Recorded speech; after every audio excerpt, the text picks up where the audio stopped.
चलो ये शादी तो हो गई, ठीक है, अब तो शादी हो गई, अब तो 2 साल भी हो गए। एक बहुत डायरेक्ट क्वेश्चन आप दोनों को, कभी ऐसा हुआ इन 2 साल 2.5 साल में कि ये मन में ख्याल आया कि यार कर तो ली, पर क्या सही किया करके, शायद कोई बेटर मिल जाती, या शायद कहीं गलती तो नहीं कर ली इनसे शादी करके? एक ये सवाल बहुत आता है कि यार कहीं गलती तो नहीं हो गई ये करके। कभी आया ऐसा कोई सवाल दिमाग में? ये सवाल नहीं आया, बट ये ज़रूर आया है कि मैंने जिस इंसान को चुना है, अगर ये नहीं होता तो क्या होता, ये आया है। ये कभी नहीं आया कि मैंने गलती कर दी, क्योंकि मुझे इतना पता है कि इससे बेहतर मेरी ज़िंदगी में कभी नहीं होता। और मैं हमेशा यही चीज़ कहता हूँ कि तभी तो मैं सवाल करता हूँ कि अगर ये नहीं होता तो क्या होता। हो सकता है कोई ऐसी महिला या कोई ऐसी लड़की मेरी ज़िंदगी में आती जो सब उथल पुथल कर देती, तो क्या होता। नहीं बोल पाता आज मैं यहाँ बैठ के, रो रहा होता किसी कोने में बैठ के। तो ये सवाल ही पैदा नहीं होता मेरे जहन में, क्योंकि इनकी वजह से ही तो मैं आज यहाँ बैठा हूँ। ये शांति दे रही हैं, सुकून में रख रही हैं, तभी तो मैं यहाँ बैठा हूँ। सवाल ये आता है कि अगर ये नहीं होती तो क्या मैं यहाँ होता।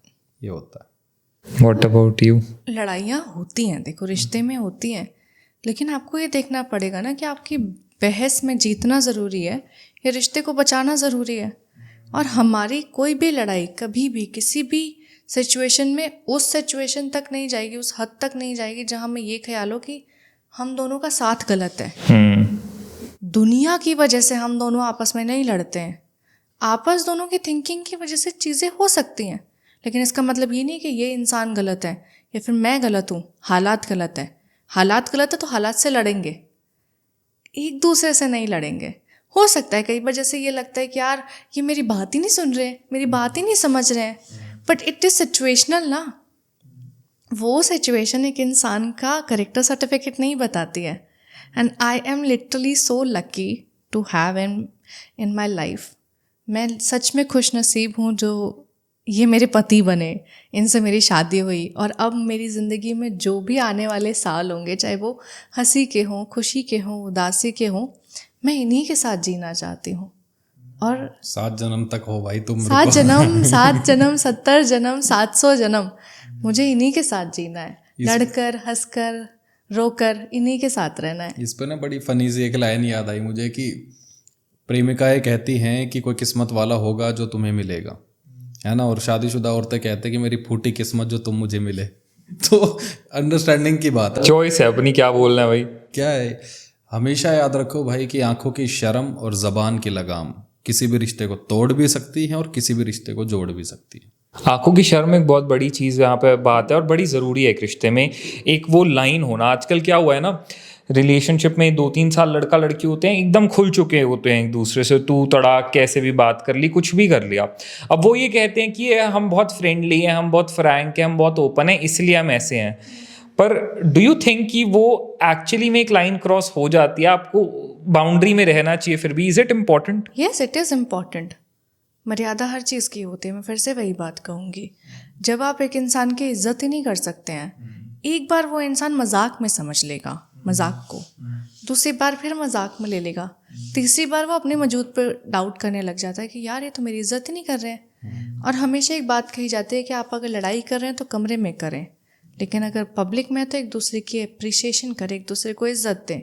वो इसलिए नहीं कहा जाती है कि ये ड्रामा है या ढकोसला है, वो इसलिए क्योंकि अगर इनको आज मैं इज्जत नहीं दूंगी दुनिया के सामने तो क्या दुनिया इनको इज्जत देगी?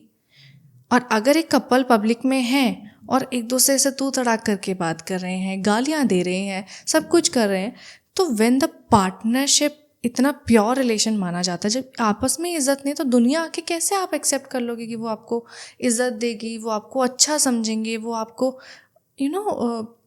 उस काबिल समझेंगे कि आपको कुछ समझा जाए। अब आप दोनों आज साथ बैठे हो ना, तो यूजुअली हमने अलग अलग तो बहुत बातें करी, आज साथ बैठे हो ना, तो फेस टू फेस सामने एक बहुत ज़रूरी एक रिश्ते के एस्पेक्ट की बात करता हूँ जो अब हम कर ही रहे हैं, that is respect. That is respect. अब जब जैसे हम यूजुअली ये बातें करते हैं लवली, हम यूजुअली अपनी सेइंग्स में, अपनी बातों में, अपनी रील्स में, अपने कंटेंट में अक्सर ये कहते हैं कि एक रिश्ता जहाँ पे रिस्पेक्ट नहीं है ना, वहाँ प्यार नहीं एग्जिस्ट कर सकता, right? Yes. So you both love each other, लड़ाइयाँ भी होती हैं, सब कुछ होता है।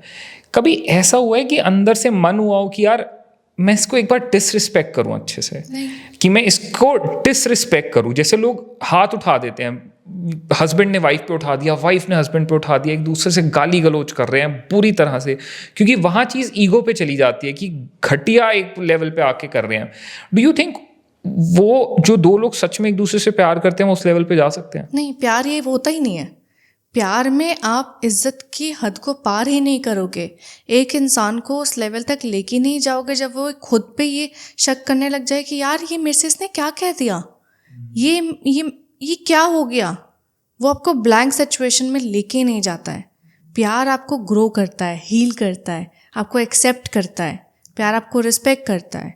और कोई भी सिचुएशन ऐसी नहीं हो सकती है प्यार में जो आपको एक दूसरे के ऊपर हाथ उठाने के लिए मजबूर कर दे। और अगर हाथ उठाया जा रहा है रिश्ते में तो आप समझ जाओ कि आप गलत रिश्ते के अंदर। प्यार तो नहीं है वहाँ। प्यार नहीं है, आप रिश्ते में हो, आप एक समझौते में हो, आप एक सौदे में हो कि बस एक दूसरे के साथ रहना है। कब तक रहना है ये आपको फैसला लेना पड़ेगा। चाहे आप किसी को एक चुटकी जहर दें या फिर आप उसको बोतल भर के जहर दें, जहर होता है।